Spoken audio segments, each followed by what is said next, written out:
Nos anos 20, Nova York era o lugar onde tudo acontecia. Manhattan havia virado a capital do mundo, o lar do glamour e da sofisticação. A cidade que nunca dorme.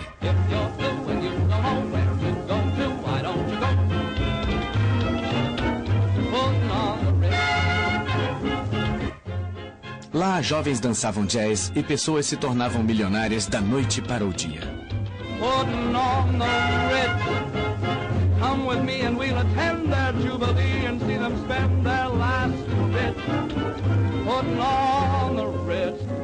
Foi a festa mais duradoura dos tempos modernos.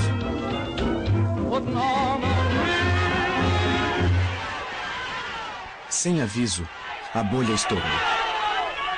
A festa acabou. Um terremoto financeiro abalou Wall Street. A história viria a chamá-lo de o Grande Crash. E ele traumatizou a nação americana. Milhares de empresas quebraram. Milhões de pessoas perderam seus empregos. Homens orgulhosos encaravam a humilhação do auxílio à pobreza e da sopa comunitária. Famílias que perderam suas posses foram viver em favelas, a um passo dos símbolos de riqueza. Como os Estados Unidos cresceram e caíram tão rapidamente? Como a locomotiva do mundo ocidental se pôs de joelhos em 1929?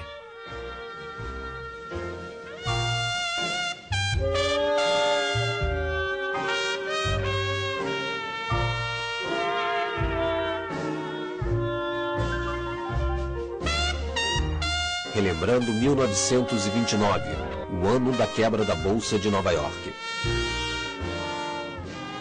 A ascensão dos Estados Unidos como potência global começou com sua participação na Primeira Guerra Mundial, de onde emergiram como a nação mais próspera da Terra. No início, os americanos não queriam participar da disputa entre impérios rivais europeus. Em uma posição de neutralidade com laços históricos com a Inglaterra e a França, os Estados Unidos lucravam muito vendendo armas, munição e alimentos para os dois países.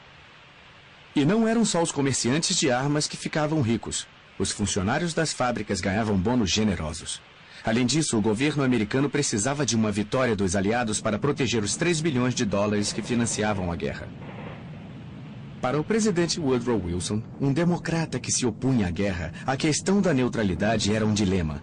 Sua preocupação principal era fazer o que fosse mais honroso. Sua simpatia natural era pelos aliados, mas ele só entraria na guerra se encontrasse argumentos morais para isso. Quando o presidente americano descobriu que a Alemanha planejava em segredo oferecer grandes áreas dos Estados Unidos ao México, caso fosse vitoriosa, ele resolveu agir. Os Estados Unidos entrariam naquela que ele chamou de guerra para acabar com todas as guerras.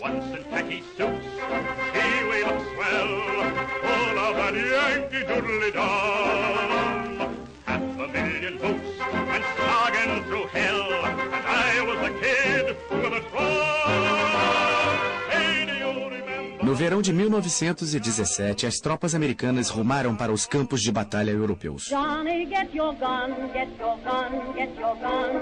Take it on the run, on the run, on the run. Nos campos de batalha franceses, onde o combate era mais intenso, chegou-se a um impasse, com baixas apavorantes. Milhões haviam morrido dos dois lados.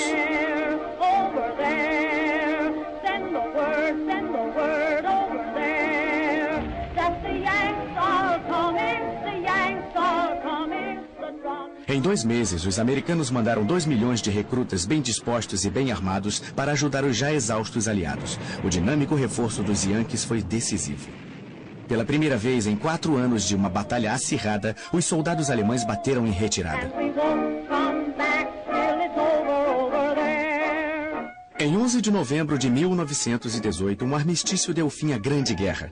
O mundo inteiro comemorou. O presidente Wilson viajou para a França, onde foi saudado como um anjo da vingança. A investida americana de última hora ajudou os aliados a vencer a guerra e salvou a vida de muitos franceses. Mas em Paris, onde o Tratado de Versalhes seria negociado, o programa de paz não foi tão bem recebido pelos franceses, cuja sede de vingança discordava do desejo idealista de Wilson de evitar guerras futuras. Ao voltar para casa, Wilson descobriu que o ânimo de seus conterrâneos havia mudado. Muitos americanos, especialmente os republicanos que então controlavam o Senado, não queriam continuar envolvidos com assuntos europeus.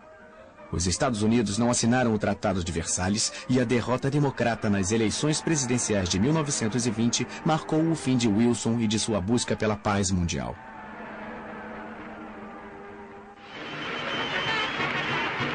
A nova década que prometia tanto começou com uma nobre experiência: a Lei Seca. Fabricar, transportar ou vender bebidas alcoólicas foi proibido no país, mas comprar ou consumir não.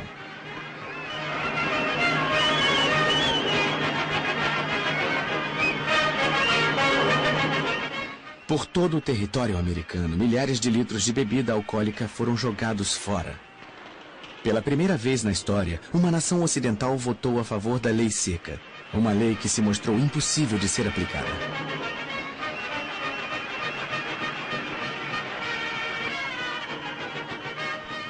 Warren Harding, o novo presidente republicano, tratou a Lei Seca como a maioria de seus compatriotas, abraçando a causa em público, mas bebendo uísque reservadamente. Harding teve uma vitória esmagadora. Sua política refletia as opiniões do povo americano na época, principalmente seu desejo de reduzir os impostos para pessoas e empresas. Ele foi um presidente popular, mas seu julgamento era tão confiável quanto suas tacadas no golfe. Mas os meses finais de seu mandato foram marcados por rumores de corrupção em seu gabinete. Ele morreu de um ataque cardíaco em agosto de 1923, ainda ocupando a presidência. Contra seu sucessor Calvin Coolidge, nunca seriam levantadas suspeitas de corrupção. Ele era um republicano devoto cujo slogan era: "O principal negócio dos Estados Unidos são os negócios". Ele era contra todas as formas de regulação e defendia o livre comércio e a livre iniciativa. Coolidge também era presbiteriano praticante. Ele acreditava que até Deus era capitalista e que trabalhar em uma fábrica era uma forma de adoração. Um jornalista perplexo o apelidou de puritano na Babilônia. Mas quando entrou na Casa Branca, ele demonstrou que era um puritano muito flexível. Arquétipo de republicano da época, Coolidge presidiu durante o período de maior prosperidade na história de todas as nações. These are some of the reasons why I want to cut down public expense.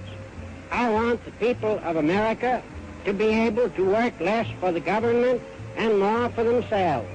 I want them to have the rewards of their own industry. This is the chief meaning of freedom.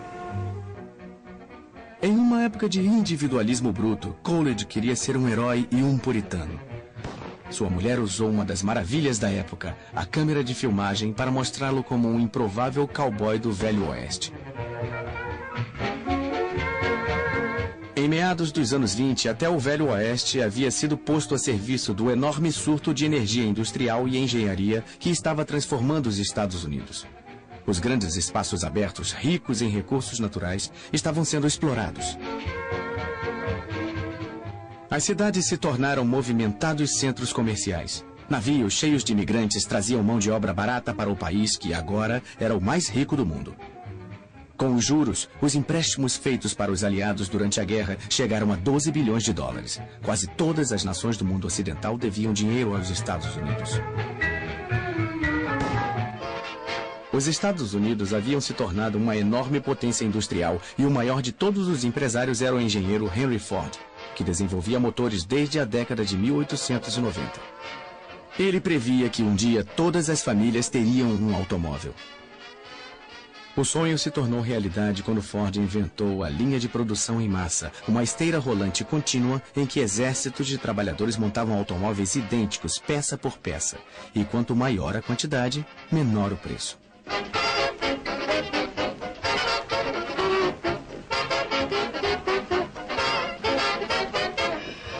Quando Ford apresentou o sistema pela primeira vez em 1913, um único carro levava 12 horas e meia para ser montado. Ao final dos anos 20, uma unidade do Ford modelo T saía da fábrica a cada 24 segundos.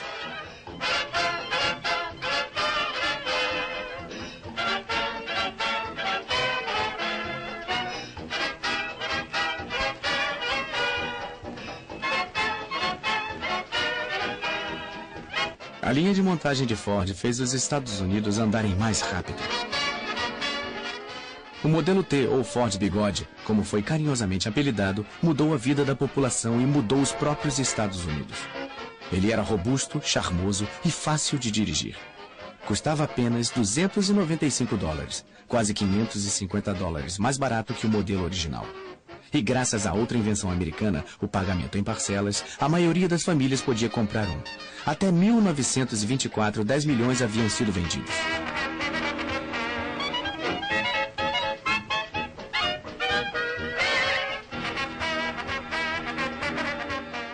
A indústria automobilística estava causando um enorme impacto na economia americana. Ela inspirou o mais veloz surto de construção de estradas da história.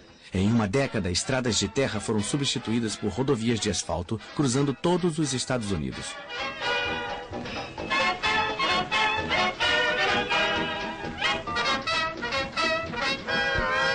Surgiram postos de gasolina aos milhares e a sede por gasolina levava a indústria petrolífera a gerar lucros inacreditáveis. A indústria automobilística usava 96% do petróleo do país, 80% da borracha e 20% do aço. Em 1928, havia 9 automóveis para cada 10 famílias. A produção em massa acelerou a fabricação e cortou os custos. Henry Ford classificou a nova técnica de Messias dos negócios. Um Messias que, sem dúvida, vestia um terno produzido em massa, pois os fabricantes de roupas americanos substituíram os trajes feitos sob medida por roupas prontas para usar e feitas para todos os tamanhos, idades e bolsos. Os salários de toda a classe trabalhadora aumentavam. E com os impostos mais baixos, as famílias americanas tinham maior poder de compra. A dona de casa e a moça trabalhadora que queriam a última novidade, a máquina de lavar roupas, a geladeira ou o aspirador de pó, economizavam tempo nas tarefas domésticas. I'm in the mood for food. I'm in the mood for food. O rádio, originalmente produzido para a comunicação a longa distância, também se tornou um aparelho doméstico indispensável em meados dos anos 20, mas apenas as famílias abastadas poderiam arcar com esse modelo de $275. I'm in the mood for food. Campanhas publicitárias como estas transformaram um nicho de mercado em um mercado nacional. 11 milhões de rádios foram vendidos apenas em 1925. Eles traziam notícias, previsão do tempo, novelas e muita música para uma nação encantada.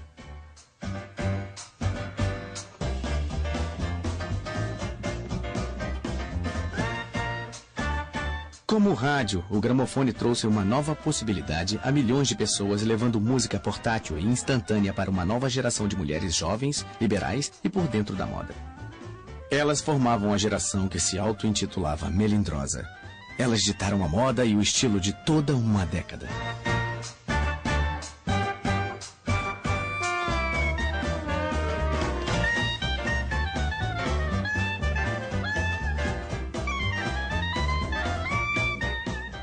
O recém-surgido ramo da propaganda as adorava.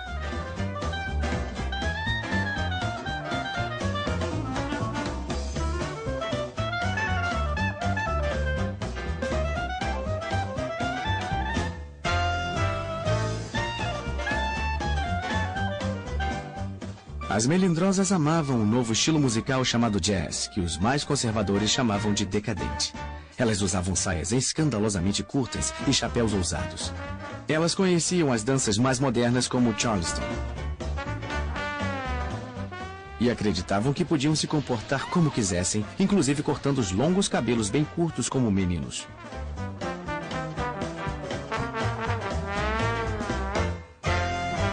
Festas animadas que duravam noites inteiras eram seu habitat natural.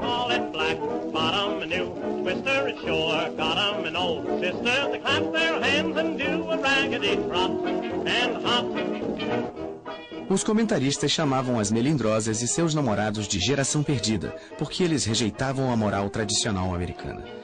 Mais rebeldes que nunca, adoravam consumir o fruto proibido, o álcool. O consumo ilegal de álcool já era generalizado e estima-se que havia nos Estados Unidos 32 mil bares clandestinos pertencentes a gangsters que conduziam seus prósperos estabelecimentos sem pagar nenhum imposto. E esses eram só os bares de mais alto nível. O número de bares ilegais de fundo de quintal que vendiam bebida barata e embriagante era de centenas de milhares.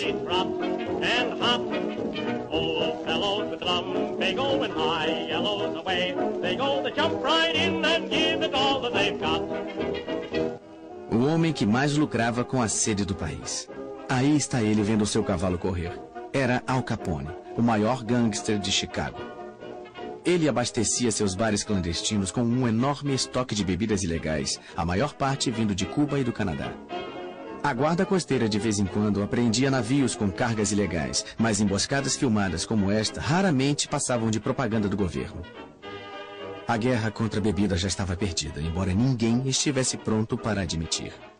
Muito menos os cidadãos religiosos do meio oeste americano, cujo representante preferido era um pastor apocalíptico chamado Billy Sunday, que odiava álcool, mas adorava dinheiro. According to our standard of gold and silver, Abraham was worth $1.5 billion. David was worth $3 billion.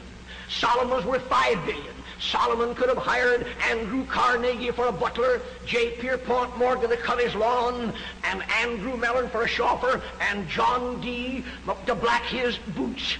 America needs a tidal wave of the old-time religion. And I want to take a pledge in this audience to join me in a pledge that you will never rest until this old God-hating, Christ-hating, whiskey-soaked, Sabbath-breaking, blaspheming, infidel, bootlegging old world is bound to the cross of Jesus Christ by the golden chains of love.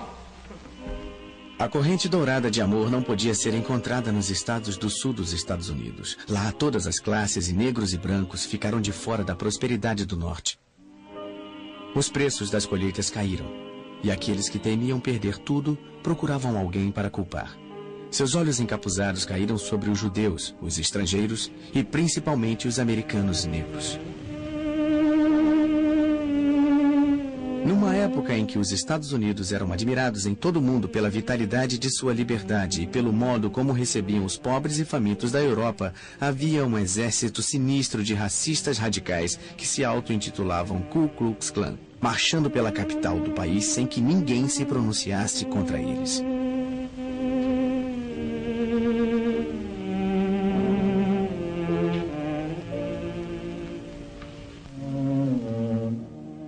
Na época desta marcha, a Ku Klux Klan tinha 5 milhões de membros.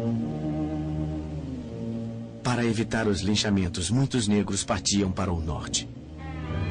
Muitos criaram um novo lar no subúrbio de Nova York chamado Harlem. Have you seen the well-to-do upon Lenox Avenue, on that famous thoroughfare, with their noses in the air, high hats and colored collars, white spats and $15, spending every dime for a wonderful time. If you're blue and you don't know where to go to, why don't you go where Harlem blitz, putting on the Ritz. A era do jazz, que havia começado em Nova Orleans, lançou novas e sofisticadas raízes no elegante gueto afro-americano. If you're blue and you don't know where to go to, why don't you go where Harlem blitz, putting on the Ritz. Well, that's where each and every Lulu Belle goes, every Thursday evening with her swell bows, rubbing elbows. Come with me and we'll attend their jubilee and see them spend their last 2 bits, putting on the Ritz. A música mais empolgante da época chegava à casa dos americanos através de um novo meio de comunicação, o rádio, e seu ritmo ecoava alegremente pelo mundo.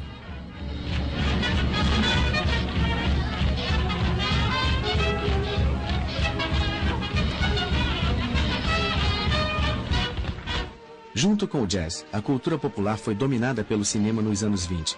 O que começou como uma pequena novidade do showbiz se tornou uma forma bilionária de entretenimento.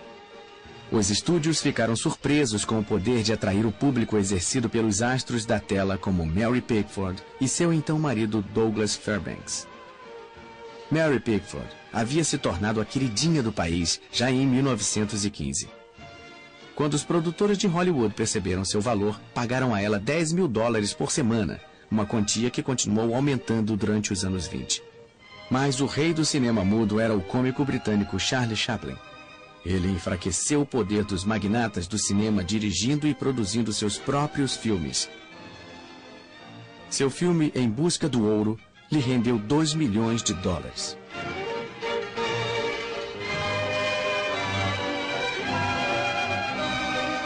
Rodolfo Valentino, o amante latino, conquistou os corações femininos como o Sheik.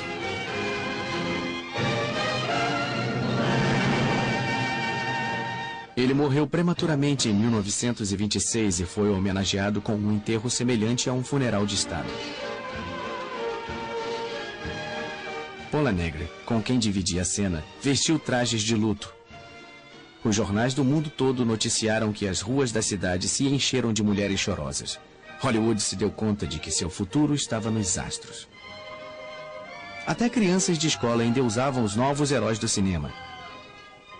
As fantasias preferidas eram de Charlie Chaplin ou Douglas Fairbanks, atores cujas vozes elas desconheciam. Mas isto estava prestes a mudar.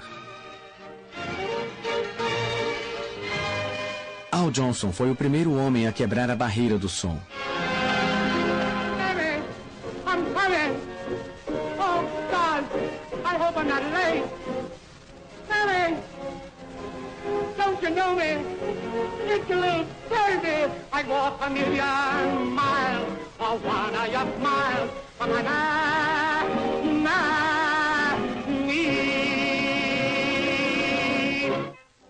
O cinema falado foi lançado pelo maior astro de teatro vaudeville num filme chamado O Cantor de Jazz, cujo sucesso não durou apenas uma noite, como muitos haviam previsto.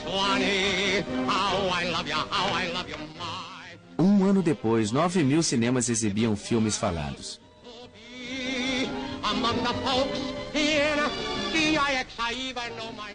Mas o herói da vida real mais celebrado nos anos 20 foi Charles Lindbergh.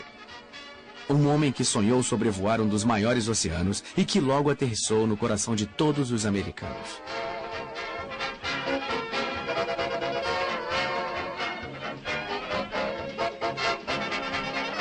Ele decolou em Nova York na primavera de 1927 em um frágil monoplano chamado Spirit of St. Louis, na intenção de ser o primeiro aviador a sobrevoar sem escalas o Oceano Atlântico e receber um prêmio de $25 mil. Ele desapareceu por 33 horas e milhões de americanos seguiram seu progresso através do rádio e dos jornais. Quando alcançou a costa da Irlanda, ele foi avistado por fazendeiros e uma mensagem de rádio avisou ao mundo que Lindbergh ainda estava no ar.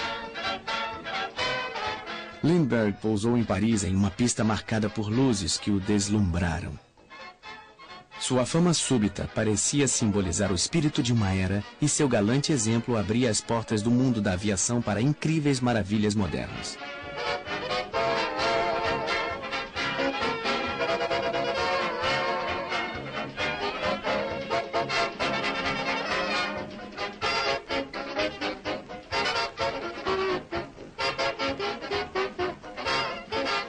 Quando ele voltou, os nova-iorquinos homenagearam seu herói com uma chuva de papel picado que não foi igualada nos anos seguintes.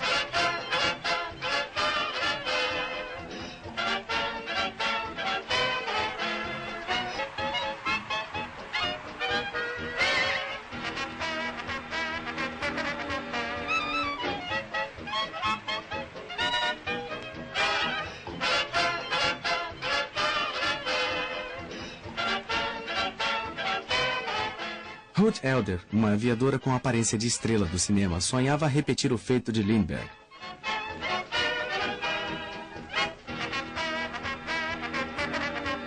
Mas ela teve que abandonar seu avião no Oceano Atlântico depois de cruzar 3.000 quilômetros.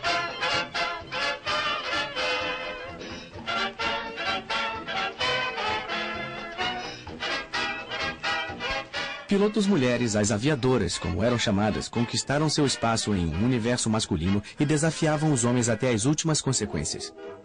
No mesmo nível de celebridade de Lindbergh estava Babe Ruth, o jogador de beisebol mais dinâmico daqueles tempos.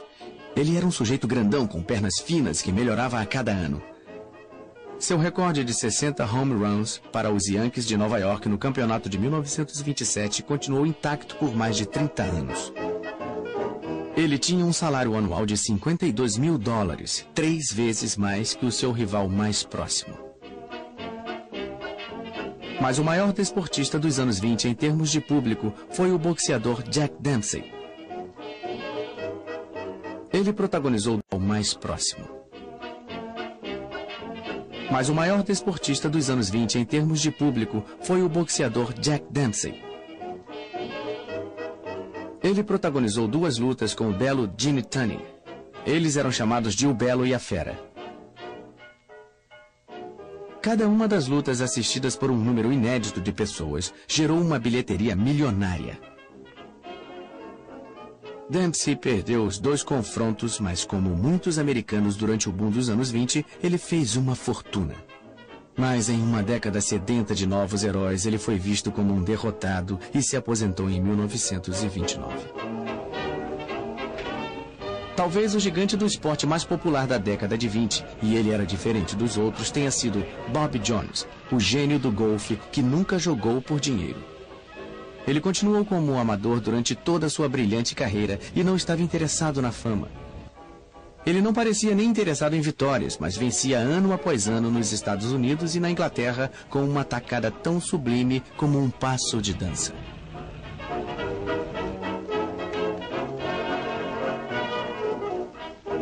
Ele foi o primeiro golfista a ganhar o Grand Slam, vencendo os 4 maiores torneios de golfe no mesmo ano, mas sempre será lembrado como um cavalheiro genuíno.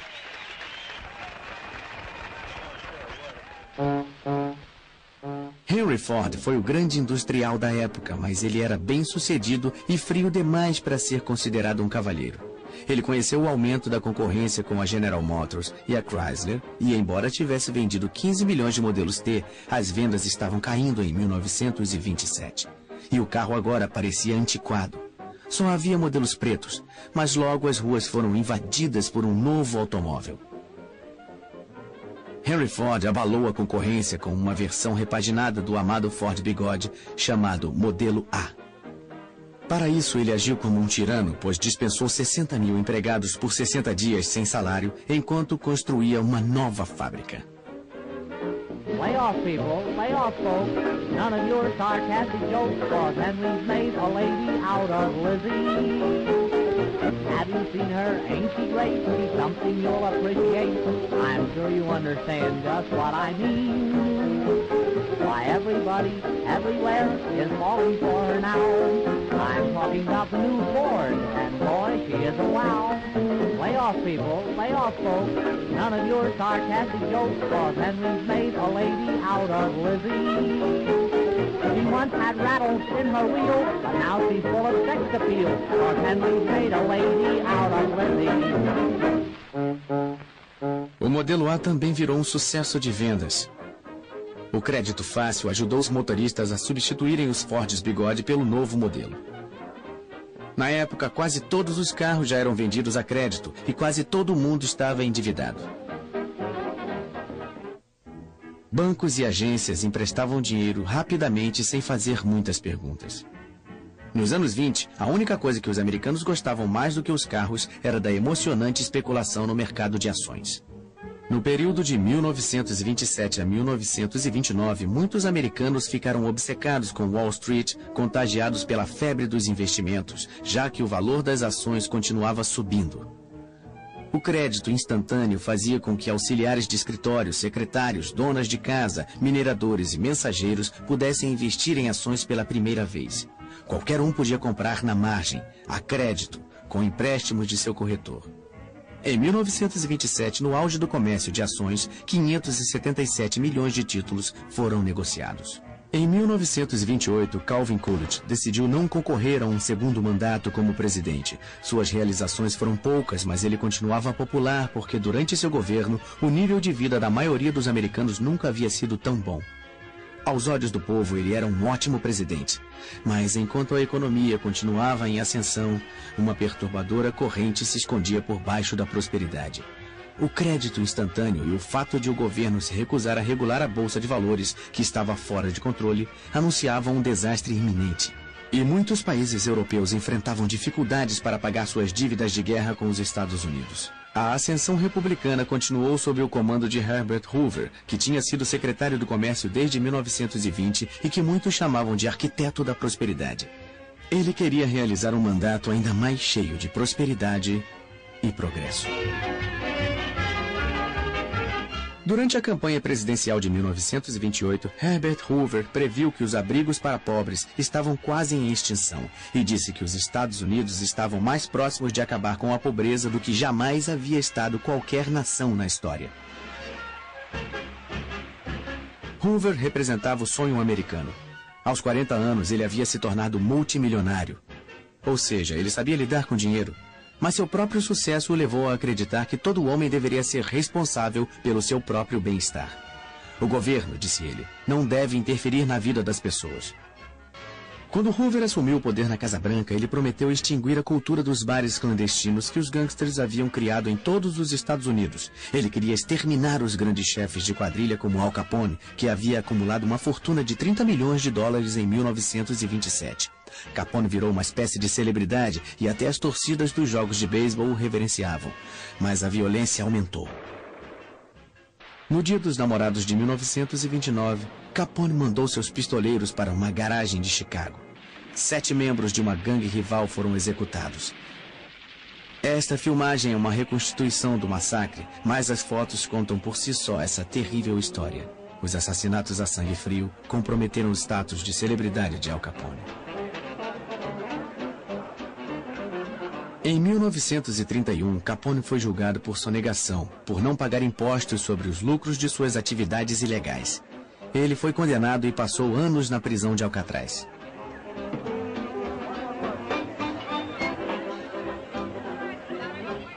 No último ano dessa década egocêntrica, quase todo mundo parecia estar buscando os holofotes da fama.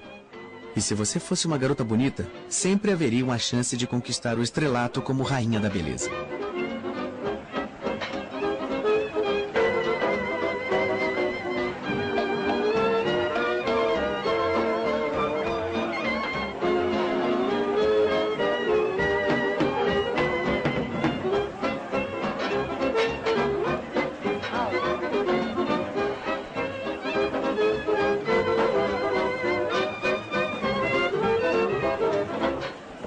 Era uma época em que feitos banais andavam lado a lado de feitos extraordinários, como os altíssimos arranha-céus de Manhattan.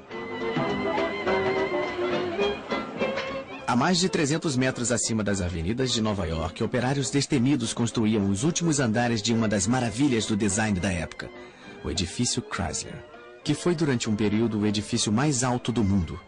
Ele foi construído por homens de profissão arriscada e o momento era perfeito para que se tornasse um símbolo dos loucos anos 20. Mas lá embaixo, na arena comercial das bolsas de valores de Wall Street, especuladores continuavam a comprar ações com um fervor que se tornou uma característica da época. Parecia haver uma certeza cega de que nada daria errado. Mas numa quinta-feira, no dia 24 de outubro de 1929, sem aviso prévio, a bolha estourou. Todos tentaram vender as ações que tinham. O pânico se alastrou e os preços caíram muito enquanto mais e mais investidores tentavam vender seus títulos. No fim daquele dia, o mercado de ações havia perdido 4 bilhões de dólares. E no fim de semana, a situação piorou. O povo andava desnorteado pelas ruas tentando entender as notícias. Muitos corretores que venderam suas ações na margem haviam feito empréstimos nos bancos. Os bancos começaram a exigir o pagamento dos empréstimos. Para pagar os bancos, os corretores cobraram as dívidas de seus clientes. E a única forma de os clientes conseguirem pagar aos corretores era vendendo suas ações a qualquer preço. Corretores e investidores tomados pelo pânico venderam mais de 16 milhões de ações em um dia, que ficou conhecido como a Terça-feira Negra. A queda das ações gerou um prejuízo de 14 bilhões de dólares. Houve raiva pelo modo como os negociantes jogavam com dinheiro que não era deles. Trabalhadores comuns viram seus investimentos virarem pó. Nem os ricos e famosos foram poupados. Jack Dempsey, o campeão peso pesado aposentado, perdeu grande parte do que lutou para conseguir, 3 milhões de dólares. Como consequência imediata da quebra da bolsa, aqueles que tinham economias depositadas em bancos correram para sacar seu dinheiro com medo de que ele se perdesse. Diante da corrida pelo dinheiro em espécie, incapazes de recuperar os empréstimos de especuladores falidos, os bancos foram forçados a fechar as portas e declarar falência. Muitos perderam as reservas de toda uma vida e não tinham outra fonte de recursos para enfrentar a crise. Sem conseguir os empréstimos bancários necessários para fugir da tormenta, as empresas foram forçadas a fechar e milhares de trabalhadores ficaram desempregados. Pais que perderam suas casas tinham um semblante torturado de homens que sentiam ter fracassado com suas famílias. They used to tell me I was building a dream with peace and glory ahead. Why should I be standing in line, just waiting for bread? Once I built a tower up to the sun, brick and rivet and lime. Once I built a tower, now it's done. Brother, can you spare a dime? As reverberações do crash da bolsa se fizeram sentir em toda a economia mundial. Os bancos americanos que emprestaram dinheiro para a Europa para ajudar no processo do pós-guerra cobraram as dívidas numa tentativa de se manterem funcionando. A cobrança gerou uma crise financeira no exterior e os bancos americanos não conseguiram juntar o dinheiro necessário para sua própria recuperação. Como a miséria só aumentava, o presidente Hoover conclamou o homem mais rico dos Estados Unidos, John Rockefeller, o magnata do petróleo, na esperança de que suas palavras levantassem a autoconfiança abalada do país. These are days when many are discouraged. In the 93 years of my life, depressions have come and gone.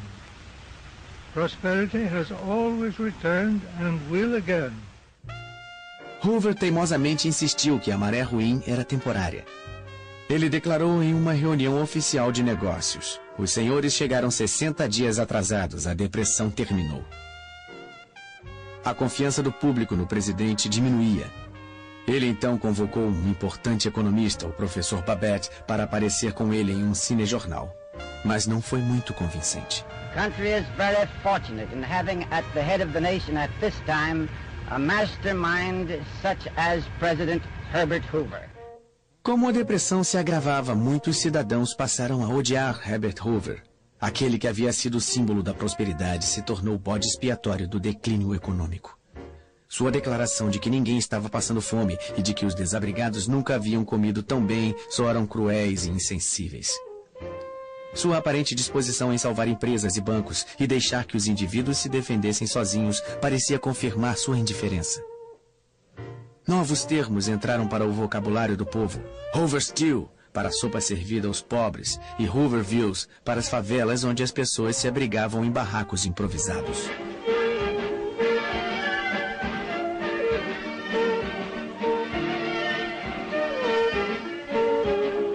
Jovens casais desesperados disputavam cansativas maratonas de dança em que o par que resistisse até o fim levava para casa um prêmio em dinheiro. Embora todos os dançarinos sonâmbulos estivessem ali por uma única razão: seu cansaço seria recompensado com uma refeição grátis. O país mais rico da face da terra não conseguia alimentar todos os seus cidadãos.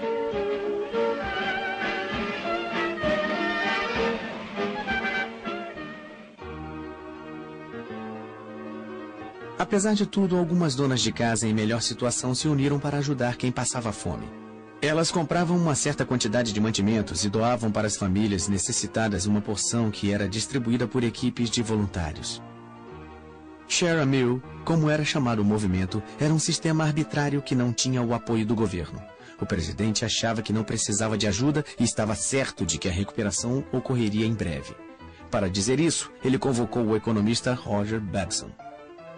Everything indicates that general business has turned the corner. I go further and say that 1931 should offer the greatest opportunities of any year for a generation. A previsão estava terrivelmente enganada. O clima era um mau sinal de que tempos piores estavam por vir.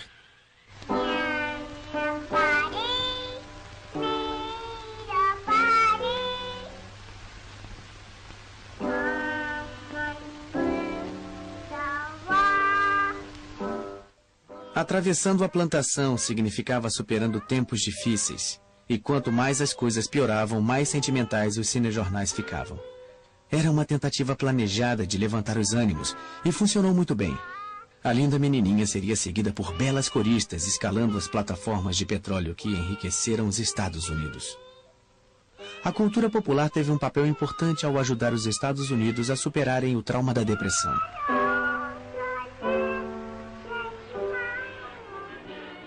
Na virada da década, a forma de entretenimento mais popular era o cinema. A maioria dos americanos assistia a pelo menos um filme por semana. A bilheteria semanal chegava a 100 milhões de espectadores. Nos 5.000 filmes produzidos durante os anos da depressão, as plateias eram transportadas a um mundo onde as dificuldades financeiras eram praticamente desconhecidas. Os cinejornais também lembravam aos americanos que, por mais assustador que parecesse o futuro, nenhuma nação havia realizado tanto quanto os Estados Unidos. Apesar da depressão, a engenhosidade americana continuava a crescer. O Empire State Building se tornou o prédio mais alto e grandes navios transatlânticos continuavam a ser construídos. 75 miles from the Statue of Liberty. Como a lei seca havia proibido o uso de champanhe nos lançamentos, fazia-se um coquetel com a água de cada um dos 7 mares. To the right here we have the First Lady of the land, all ready to flash the bottle containing the waters of the 7 seas and the 2 canals against the prow of the President Hoover. Bottle and still hanging there in midair on the silk cord, the red, white and blue colors. Havia uma triste ironia em batizar o navio de President Hoover, pois no momento de seu lançamento, a presidência de Hoover estava afundando, juntamente com a reputação de distintos economistas, cujos pronunciamentos rebuscados foram parodiados pelo humorista Robert Benchley. The depression is over. Better business conditions are just around the corner. When I say just around the corner, I mean just around the corner. If you will look at this chart which I have here, you will see more what I mean. Our trade balance was 3.9.6.4, which naturally led to speculation in shorts. Under such circumstances, it is little wonder that people did not know whether they were coming or going. Very often they were doing both. As verdadeiras estatísticas contam sua história. Do auge da prosperidade em 1929 às profundezas da depressão em 1932, 9.000 bancos quebraram ou fecharam as portas. 100.000 empresas faliram. O produto interno bruto foi reduzido de 80 bilhões de dólares em 1929 à metade, 40 bilhões em 1932. O desemprego aumentou de 3,2% para 25%. Pelo menos 1 em cada 4 trabalhadores não tinha emprego. A violência cresceu nas cidades americanas. Grupos de cidadãos desempregados atacaram autoridades locais por falta de assistência do governo. A população fez manifestações contra o pagamento de aluguéis e passeatas contra a fome, mas foram os veteranos de guerra que protagonizaram o protesto mais violento da época. No verão de 1932, o Exército da Bonificação, um grupo desorganizado, formado por 15.000 desempregados veteranos da Primeira Guerra Mundial, foi para Washington reivindicar que suas bonificações, que seriam pagas em 1945, segundo o acordo original, fossem pagas imediatamente. Nós fomos heróis em 1917, mas agora somos vagabundos, disse amargamente um veterano. Quando a passeata voltou para o acampamento, o presidente Hoover convocou as tropas de choque lideradas pelo general Douglas MacArthur e pelo major Dwight Eisenhower para evacuar a área. O conflito que se iniciou deixou centenas de manifestantes feridos.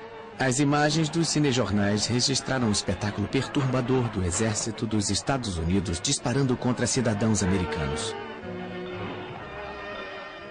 Os veteranos voltaram mais tarde, tomando as escadas do Capitólio, enquanto cantavam "Vamos mostrar a eles que somos americanos". A popularidade de Hoover despencou ainda mais. No final de 1932, o eleitorado finalmente perdeu a confiança nele e elegeu com grande vantagem Franklin Delano Roosevelt. Chegavam ao fim 13 anos de domínio republicano. No dia 4 de março de 1933, Franklin Delano Roosevelt foi empossado presidente dos Estados Unidos. Roosevelt convenceu a população de que a depressão poderia ser vencida e deu ao público de todo o país um slogan memorável. Let me assert my firm belief that the only thing we have to fear is fear itself. There must be a strict supervision of all banking and credits and investments. There must be an end to speculation with other people's money. O primeiro ato do novo presidente foi tomar as rédeas do sistema bancário, que estava fora de controle. Ele fechou todos os bancos do país por 4 dias para que fosse realizada a análise de suas contas. Só puderam retornar suas atividades os bancos que tinham gerenciado corretamente suas contas e dispunham de suficiente dinheiro em espécie. No dia 12 de março, em sua primeira conversa ao pé da lareira, Roosevelt falou diretamente ao povo americano e lhe assegurou de que os bancos estavam seguros e não havia mais motivo para os cidadãos sacarem suas economias. Quando os bancos reabriram na semana seguinte, foi depositado mais dinheiro do que havia sido sacado anteriormente. A crise bancária havia terminado.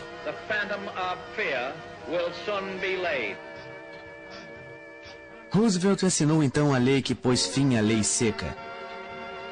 Em todos os estados americanos, a nobre experiência havia sido um óbvio fracasso. A proibição deu origem a uma criminalidade exacerbada e fez com que mais da metade dos americanos se habituasse a desrespeitar a lei. O programa de assistência de Roosevelt, a Administração Nacional de Recuperação, era o coração de sua estratégia de longo prazo para diminuir o sofrimento causado pela depressão, tomando para si a responsabilidade pelo bem-estar do povo e criando novos empregos. A Casa Branca convocou Jimmy Durante, um comediante de Hollywood, como um excêntrico porta-voz. You've got a president now. He gave the land a new deal. You hold the cards, now you deal. You put shoulders to the plow. He gave us what we asked for, now pay him back somehow. Step out in front, get back of the president, and give a man a job. If the old name of Roosevelt makes the old heart throb, you take this message straight from the president and give a man a job. Now listen to me, everybody. Step out in front. Get back at the president and give a man a job. You know he bought a front. You know that. I know it. So step out and give a man a job. You know who's in back of this in NRA? No? Well, I'll tell you. And when I do, it'll give you heart of trouble. You take this message straight from the president and give a man a job. I have told you the story of our steady but sure work in building our common recovery. In my promises to you, I made 2 things plain. First, that I pledged no miracles. And second, that I would do my best. I thank you for your faith. Our troubles will not be over tomorrow, but we are on our way, and we are headed in the right direction.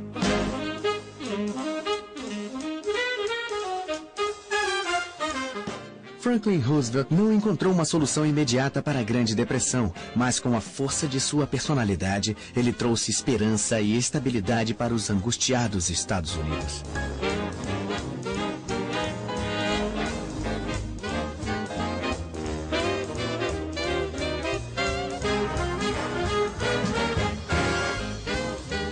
Aqueles que sobreviveram às tormentas que se seguiram ao crash da Bolsa de 1929 se lembrarão para o resto da vida dos anos que o precederam. Uma década idílica, divertida, irresponsável, porém maravilhosa. Os loucos anos 20.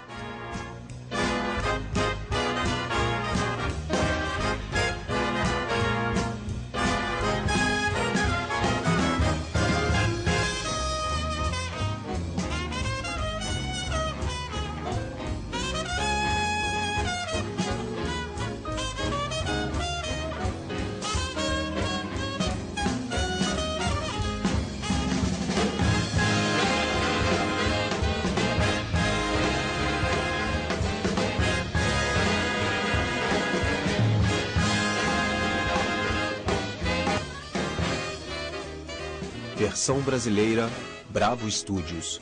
Distribuição, Sinapse.